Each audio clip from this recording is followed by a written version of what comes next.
Bakıda 11 il əvvəl evinə oğurluğa getdiyi şəxsi bıçaqlayaraq onun ölümünə səbəb olmaqda təqsirləndirilən Hüseyn Cəfərovun cinayət üzrə məhkəməsi yekunlaşıb.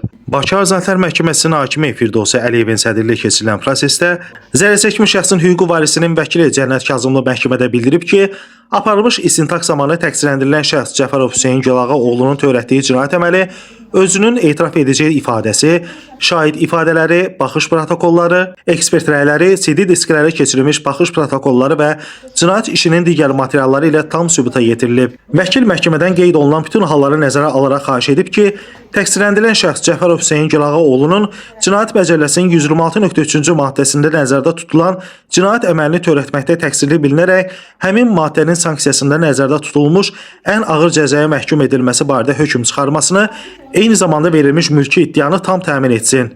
Bakı Azadlıqlar Məhkəməsinin hakimi Firdovsi Əliyevin sədrliyi keçirilən prosesdə təqsirləndirilən şəxsə hökm oxunub. Hökmə əsasən Hüseyn Cəfərov 10 il müddətinə azadlıqdan məhrum edilib.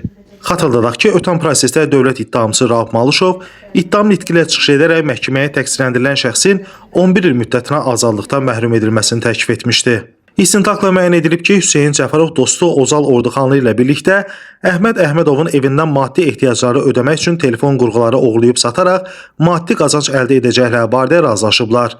Onlar birlikdə 19 noyabr 2014-cü il tarixdə saat 19 radələrində Əhməd Əhmədovun yaşadığı ünvanın qarşısına gəlib tikilməkdə olan hasarın üzərə çəkilmiş çadırı kənara çəkərək həyata baxış keçiriblər. Onlar evdə heç kimin olmadığına əmin olduqdan sonra planlaşdırdıqları oğurluğu etmək üçün qaraja daxil olub, içərisində axtarış aparıblar.